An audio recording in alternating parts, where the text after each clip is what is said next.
Der Norden Schwedens, ab Oktober eine eisige Region mit einer atemberaubenden Landschaft.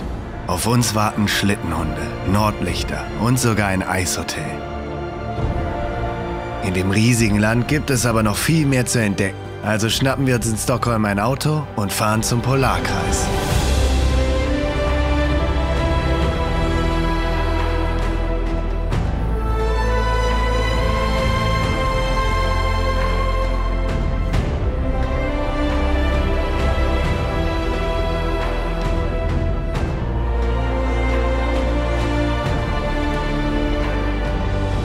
In den kalten Norden reise ich mit meinen Freunden Benny und Max.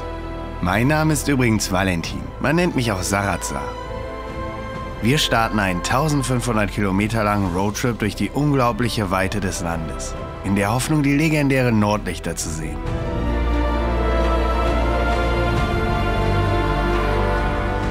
Wir sind ständig auf der Jagd nach neuen Erlebnissen und filmen die komplette Reise, um euch auf das Abenteuer mitzunehmen.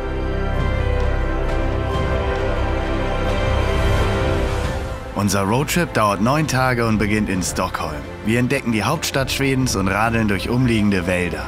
In der Nähe von Sundsvall versuchen wir unser Glück als Angler. Die imposanten Högakusten und den märchenhaften Nationalpark Skylleskrogen lassen wir uns auch nicht entgehen. Nach langer Fahrt mit lohnenden Zwischenstopps kommen wir im kalten Kiruna an, wo wir mit Schlittenhunden fahren, Nordlichter suchen und im Eishotel schlafen.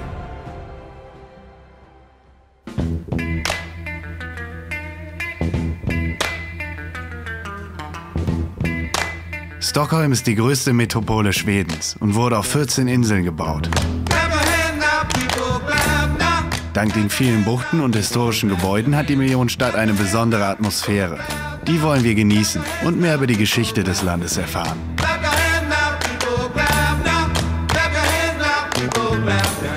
Die Wikinger waren ja die Vorfahren der Schweden. Die haben so von 800 bis 1100 die Welt bereist, waren also quasi die Traveler des Mittelalters, wenn man so will. Und ich bin ja ein echter Geschichtsfan und deswegen gehen wir jetzt mal da vorne ins Viking-Museum.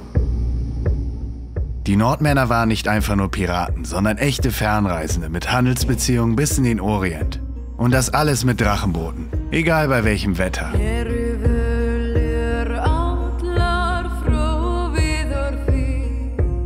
Im Museum stoßen wir auf historische Stücke, aufwendige Nachbauten und echte Wikinger. Welcome to Scandinavia, the country where Vikings flooded out throughout the lands and took all of your stuff. Wir nehmen auch an einer Tour teil, die das harte Leben der alten Skandinavier beschreibt.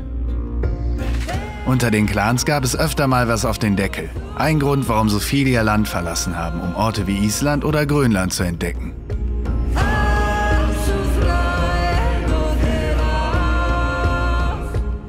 Cool, dieses Wikinger-Museum. Man hat auf jeden Fall ein bisschen was gelernt. Allerdings liegt der Preis bei 17 €, je nach Wechselkurs. Das ist nicht gerade günstig. Und wir düsen jetzt rüber zum Vasa-Museum. Das ist direkt da vorne hier um die Ecke. Kostet ebenfalls 17 € der Eintrittspreis. Da gibt es aber ein riesiges Schiff, das wir uns unbedingt anschauen wollen. Aber das geht schon ins Portemonnaie hier, ne? Ja, sollte man sich gut überlegen, ob einen das interessiert. Aber dann ist es echt spannend und man kann so einiges lernen.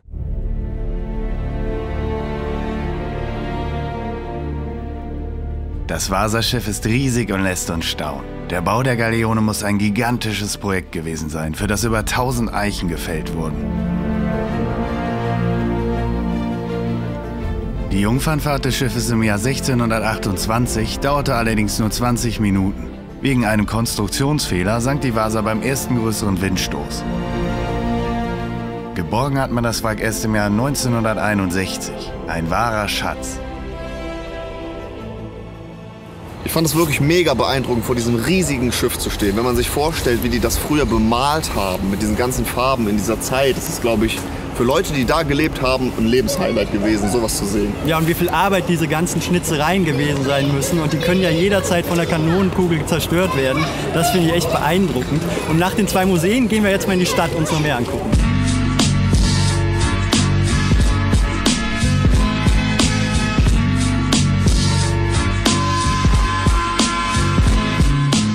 Echt cool hier mit dem ganzen Wasser, erinnert mich so ein bisschen an Amsterdam und ist auch voll entspannt. Überall plätschert es so ein bisschen und die ganzen alten Gebäude, echt schön hier.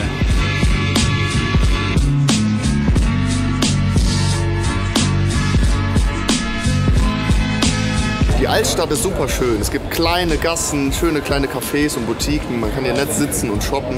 Und was uns besonders aufgefallen ist, die ganze Stadt ist extrem sauber. Muss man mal sagen, hier liegt kein Papier auf dem Boden. In der Altstadt von Stockholm gibt es eine relativ große deutsche Community, schon seit Jahrhunderten. Und hier ist auch ein Schild, fürchtet Gott und ehret den König. Auch überall Kunstläden. Super kleine, schöne Galerien. Das gefällt mir.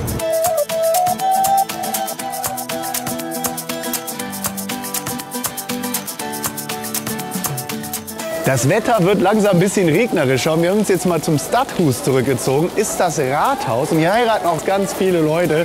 Wirklich cool hier, schönes Ding. Und du kannst was darüber erzählen, du Faktenmaster. Ja, also hier ist der Sitz der Stadtregierung und des Stadtparlaments und den Turm, den ihr eben gesehen habt, der ist 106 Meter hoch und besteht aus 2,5 Millionen Backsteinen. Also echt massiv, würde ich sagen.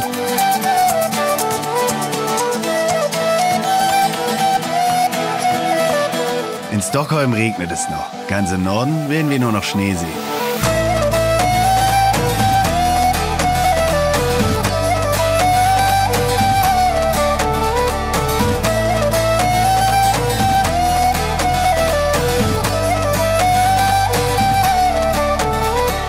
Das war ein schöner erster Tag in Stockholm. Wir haben echt viel gesehen und jetzt gibt es für jeden von uns zur Stärkung ganz typisch schwedisch erstmal eine Portion Köttbullar und morgen geht's dann zum Mountainbiken.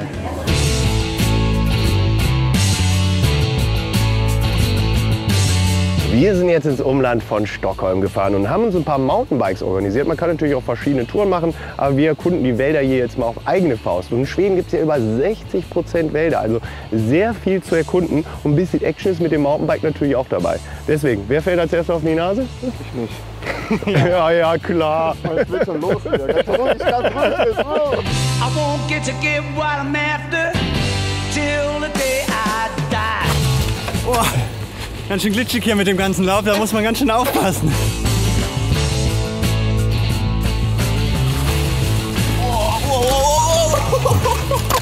Alter Falter! Was ist los, Benny? Ey, der Boden hier versinkt man voll. Benny hat sich was aufs Maul gelegt. Richtig chillig hier durch den Wald zu fahren. Es hat so was Märchenhaftes, weil die Bäume also quer sind. Irgendwie hat so was Verwunschenes. Wow!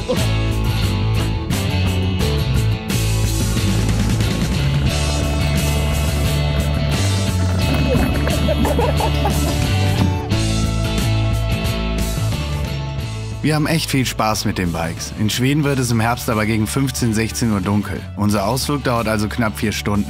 Die Verleihkosten liegen bei 40 € pro Fahrrad. Danach treten wir eine 400 Kilometer Reise Richtung Sundsvall an, wo wir am nächsten Tag typisch schwedisch angeln wollen. Mit unserem Angelequipment sind wir jetzt hier zu einem schönen Fluss gefahren in der Nähe von Sundsvall. Berge Forsen heißt der Ort genauer gesagt. Und Angelscheine haben wir uns auch noch organisiert. Die haben 80 Kronen gekostet, was ungefähr 8 € sind. Und jetzt wollen wir hier gleich mal unser Glück versuchen. Ich habe auch schon ein paar Jahre nicht mehr geangelt, werde aber versuchen, den Jungs trotzdem ein bisschen was beizubringen. Schauen wir mal. When I was young, younger than before. Ja, und jetzt kommt der Köder dran und dann werfen wir die Angel ins Wässerchen. Und mit der Hoffnung, noch einen Fisch zu fangen. Weil sonst gehen wir heute Abend leer aus. Nichts zu essen. Der Benny hat hier gerade den Blinker dran gemacht. Mal gucken, ob wir damit was fangen. Was gibt's hier denn eigentlich? Ja, uns wurde gerade von einem Schweden gesagt, hier sind gerade Meeresforellen unterwegs. And I'm older, gotta get up, clean the place. Die Fische schwimmen eher in der Mitte des Flusses. Darum sind hier fast alle mit Booten unterwegs. Mit Glück soll es aber auch vom Ufer klappen. Ich werfe jetzt mal die Angel aus und der Benny erklärt mir jetzt mal, wie das geht. Was muss ich machen? Genau, mit der einen Hand die Schnur festhalten und dann machst du hier diesen goldenen Hebel hoch. Ja. Dadurch wird die Schnur gelöst, ne? Und deswegen hältst du die auch fest, sonst würde der Köder jetzt auf den Boden fallen. So, und jetzt gehst du so seitlich mit der Angel an deinen Körper und schmeißt sie dann mit Schmackes raus und in dem Moment, wo der Köder losfliegt, lässt du dann auch die Hand los. Alle hinter mir in Sicherheit. Und Jawohl. das war gut. Der war doch stark. Place to be. Kurz schnell einziehen und dann mal wieder locker lassen, damit dieser Köder so eine Schwimmbewegung hat, wie ein echter Fisch. Okay, da ist doch eine Schwimmbewegung hier. Siehst du, wie der schwimmt hier? Warte. Was schwimmt da lang, der Köder?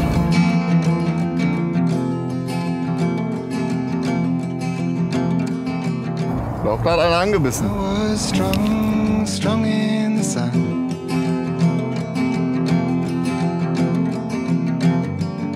I thought I'd see when day was done. Wir angeln stundenlang, aber es will nichts anbeißen.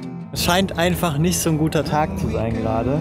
Aber wir versuchen es noch ein bisschen. And the palest blue. Leider fangen wir keinen Fisch, aber das ist eigentlich auch völlig egal, denn wir haben einen super Tag in der Natur verbracht. Und wie das Glück so will, hat ein netter Anglerkollege mit eigenem Boot und 5 gefangenen Fischen wohl Mitleid mit uns.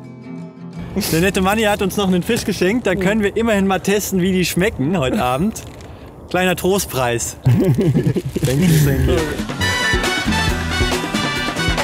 Ich schnibbel hier gerade ein bisschen Gemüse in unserer Behausung für heute Nacht. Nur 60 € die Nacht bezahlen wir hier für das Ding.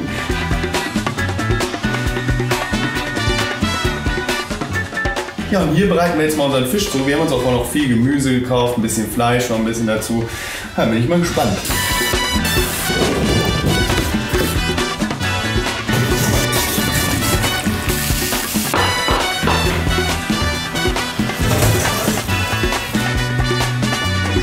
Ich habe hier mal ein kleines Stück mir genommen, schon mal. Wir nehmen den natürlich gleich noch auseinander.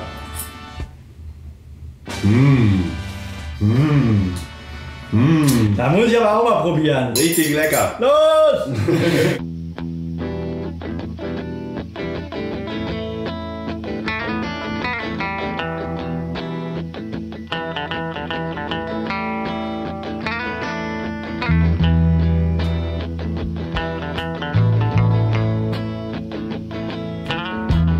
Und da sind sie, die spektakulären Högerkusten. Richtig coole Landschaft.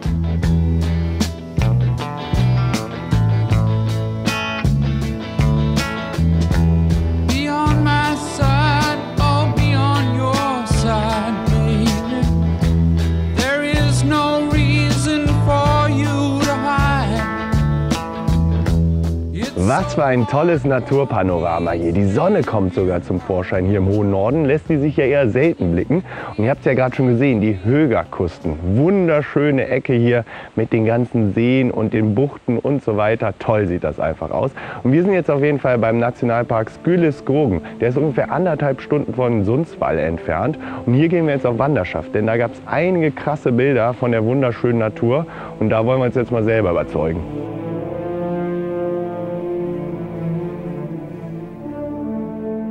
Boah, das sieht wunderschön aus.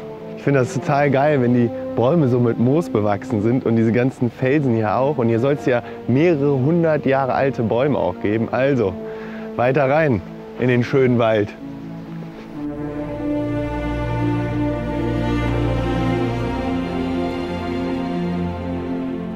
Ich habe mir eine weiße Hose zum Wandern angezogen. Super, mal schauen, wie lange die noch strahlt.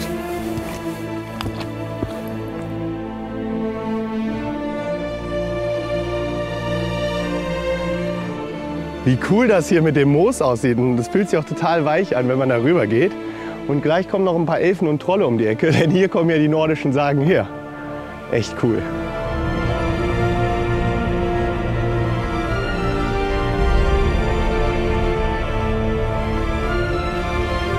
So langsam wird der Weg immer steiniger und steiler. Man muss hier schon richtig klettern. Mal gucken, wie anstrengend das noch wird.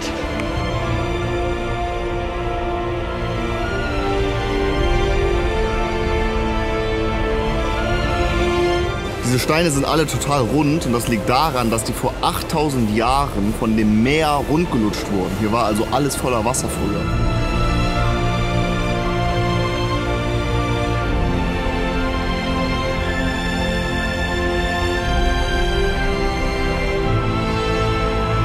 Wunderschön die Aussicht, ey. Man sieht zur einen Richtung die Küste, zur anderen nur Wälder und diese ganzen Felsen hier. Echt beeindruckend.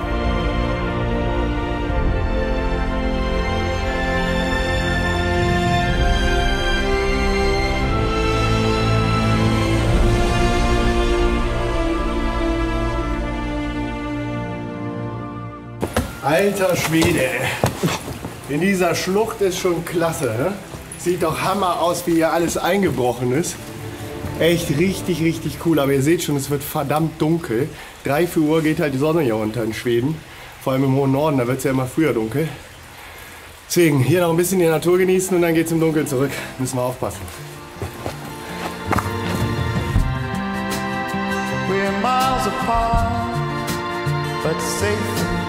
Am nächsten Tag steht uns eine Strecke von 400 Kilometern bevor. Wegen den super Straßen in 4 bis 5 Stunden gut machbar.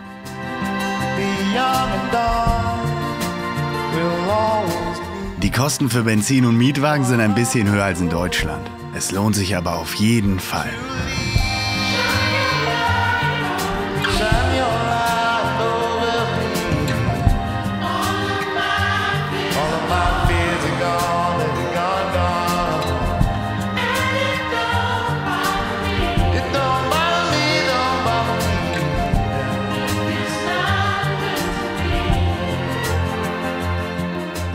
Wir sind in Luleå angekommen und in der Gegend liegt auch langsam immer mehr Schnee. Hier haben wir uns jetzt kleine Hütten für 60 € pro Nacht gemietet und die sind sehr gemütlich und auch echt preiswert für schwedische Verhältnisse, denn man muss für Unterbringung und Essen ungefähr 1/3 mehr rechnen als in Deutschland. Und bezahlt wird übrigens in schwedischen Kronen. Es ist ungewohnt, nicht mehr mit Euros zu bezahlen hier in Europa, aber Schweden ist halt noch nicht dabei.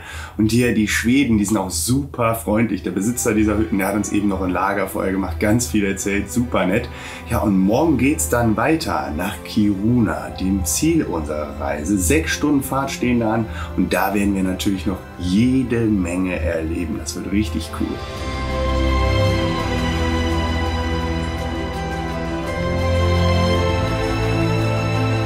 Wir haben gerade die ersten Rentiere gesehen Richtung Kiruna. Man muss auch teilweise richtig aufpassen. Die rennen wie Rehe bei uns in Deutschland einfach auf die Straße. Aber die sind ganz friedlich. Die schauen wir uns jetzt mal an.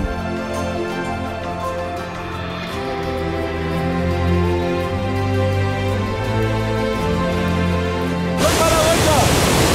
Mega cool!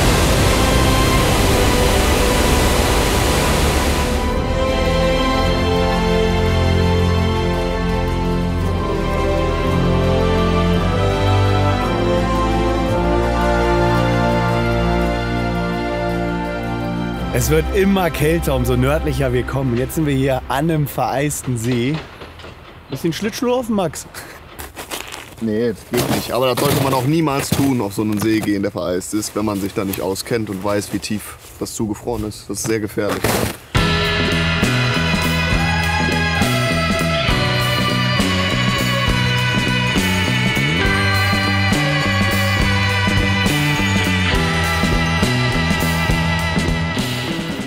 In Kiruna leben über 20.000 Menschen. Die meisten arbeiten in einer riesigen Erzmine.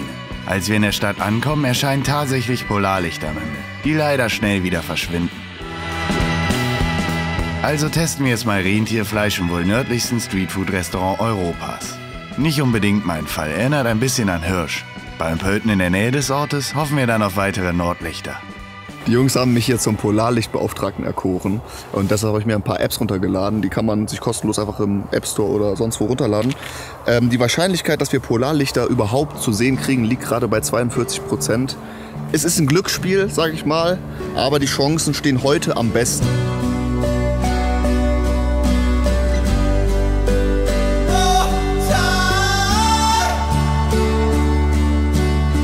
Wir warten jetzt schon so lange und es ist immer noch nichts zu sehen. Ich hoffe, das wird noch was.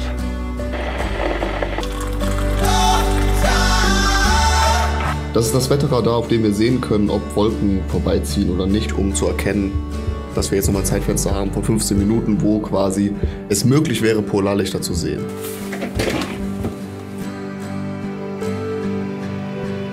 Die nächsten Tage sieht es noch schlechter aus, deswegen muss es heute klappen. Wir bleiben dran. Kalt! Guck mal da hinten. Boah, krass, ey, die Jagd hat sich gelohnt, Leute. Die Nordlichter sind da. Wow. Der Max fährt über den Schneemann. Alter, das ist übel heftig. Guck dich das mal an. Alter, das sieht krass aus.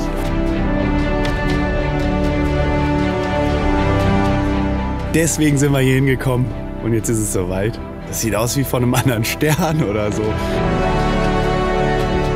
Als wir das Naturphänomen gerade länger filmen wollen, verschwinden die Lichter auch schon wieder. Wir sind aber extrem dankbar, welche gesehen zu haben. Einmaliges Erlebnis. Ja, das hier ist die Hütte, in der ich heute geschlafen habe. Nehmt eure eigene Bettwäsche mit, weil in diesen Hütten in Schweden ist es oft nicht üblich, dass die Betten schon bezogen sind. Spart ihr auch ein bisschen Geld. Meistens müssen wir auch die Reinigung selber übernehmen, aber es ist eigentlich gar kein Problem, weil die ja so klein sind. Ist das schnell gemacht. Für uns geht es jetzt weiter zum Husky-Schlitten fahren, aber vorher schaut euch mal diesen Ausblick an, den man bei so einer Hütte hat einfach.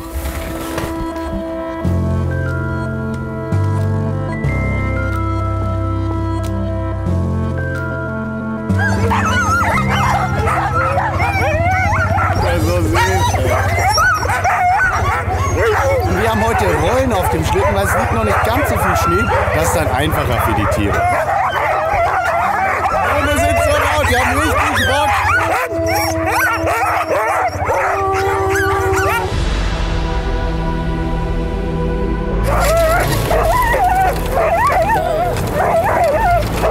Boah, die haben richtig Power, ey. Boah, ey, wir sind richtig schnell. Ja.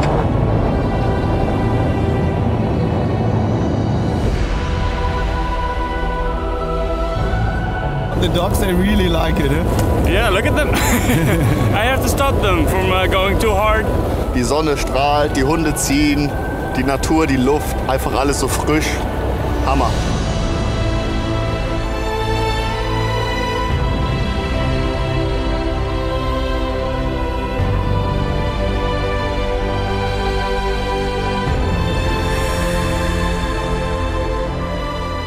Das hier ist das Alpha-Männchen, der gute Balder. Und das sind alles Huskies aus Alaska und Sibirien. Wunderschön.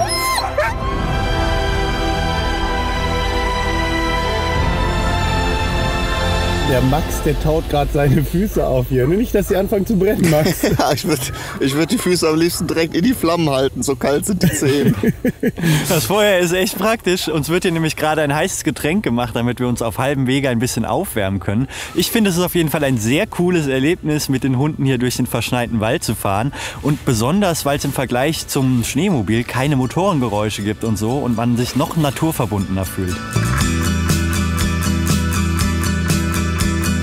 Eine heiße Schokolade, mega gut natürlich hier bei minus 10 Grad.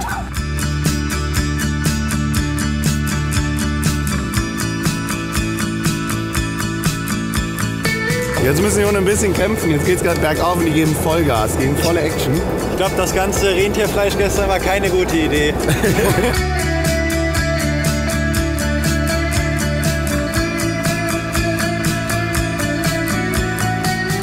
Ein Hund hat sich gerade losgerissen, die sind so stark, die haben so eine Power, ey, die ziehen selbst diese Leinen weg. Ich muss gerade noch ein Paket zur Post bringen.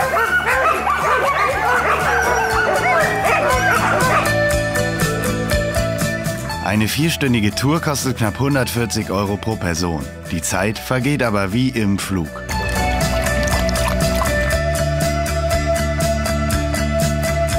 Eine absolute Mega-Erfahrung, hat richtig, richtig Spaß gemacht, mit den Hunden hier unterwegs zu sein, in der Natur. War natürlich mega kalt, aber wir hatten wirklich Glück mit dem Wetter, ne? Ja. Das ist auch gefallen, ne? Ja, war mega cool. Vor allem sowas kann man ja fast nirgendwo machen. Deswegen, wenn ihr mal sowas machen könnt, nehmt das auf jeden Fall wahr. Und wir bedanken uns jetzt auch noch bei den Hunden, denn die haben uns ja die ganze Zeit gezogen. Und bei Rick natürlich. Ja, kein Problem. Dankeschön, war super toll.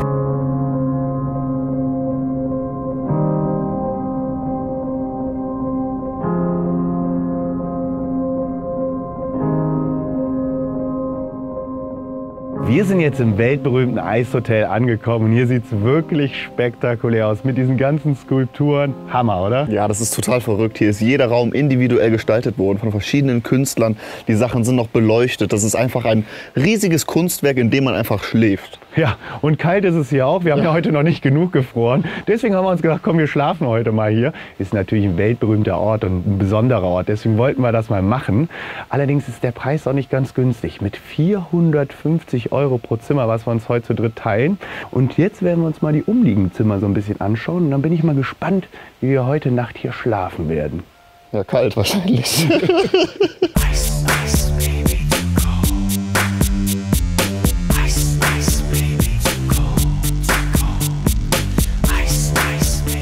Ich bin Ötzi aus dem Eis.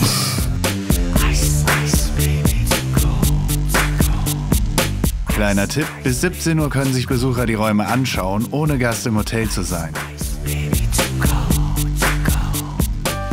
Für alle, die hier schlafen möchten, gibt es warme Hütten oder knapp 30 Eiszimmer, die übrigens noch einen warmen Bereich mit Bad haben. Für den Bau der Anlage wurden über 30.000 Tonnen Schnee und 4.000 Tonnen Eis verarbeitet. Ständig wird das Hotel erweitert. Die Hotelzimmer hier werden das ganze Jahr auf -5 Grad gehalten, damit nichts schmilzt. Draußen sind es übrigens -17. Und damit wir heute Nacht nicht frieren, haben wir ganz besondere Schlafsäcke bekommen. Die zeigen wir einmal kurz.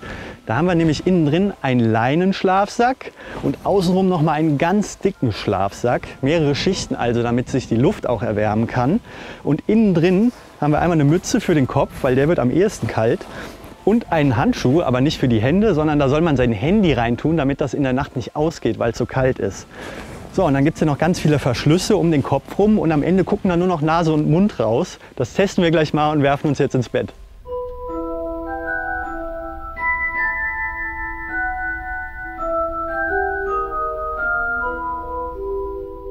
Das ist so kalt. Das ist voll übel kalt, Alter. Ah. Wir haben uns jetzt in unsere Schlafsäcke gemümmelt und es ist wirklich eisig hier, aber in den Schlafsäcken wird es langsam warm. Und das Thema unseres Raumes ist ja ein Kinderzimmer. Das heißt, hier dudelt auch Musik rum und so die ganze Zeit. Aber wir werden jetzt auf jeden Fall versuchen, hier mal zu schlafen und werden euch dann berichten, wie es war. Also, gute Nacht. Gute Nacht. Hast du das Licht aus, Max? Ja. Oh, ist das kalt. Bis morgen, Freunde. Bis morgen.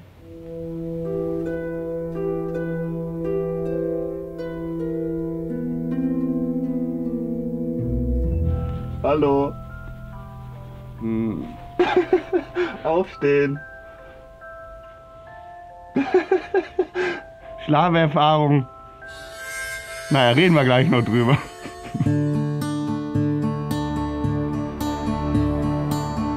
Erstmal springen wir ins warme Auto und fahren in die Stadt. Kiruna wird wegen Erweiterung der Erzmine komplett umgezogen.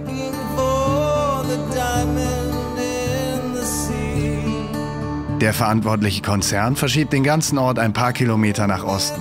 Selbst die beeindruckende Kirche soll 1:1 ab- und wieder aufgebaut werden.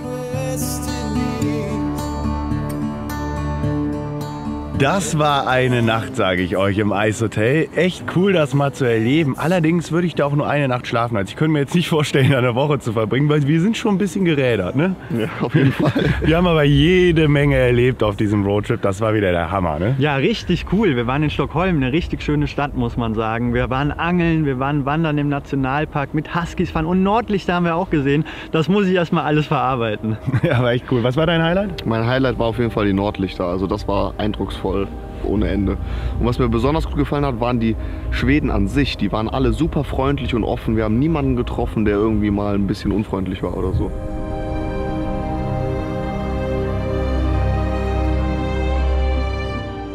So viele Erfahrungen mit guten Freunden teilen zu können, ist wirklich schön. Wir haben echt viel gesehen und gelernt. Fast alles hat super geklappt. Nur die Wanderhose von Max wird wohl nie wieder weiß. Ich bin immer wieder begeistert, wie facettenreich unser Planet ist. Und wie viel Spaß es macht, solche Filme zu drehen.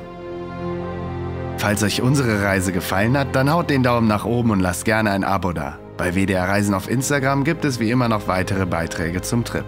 Vielen Dank fürs Zuschauen und bis zum nächsten Abenteuer.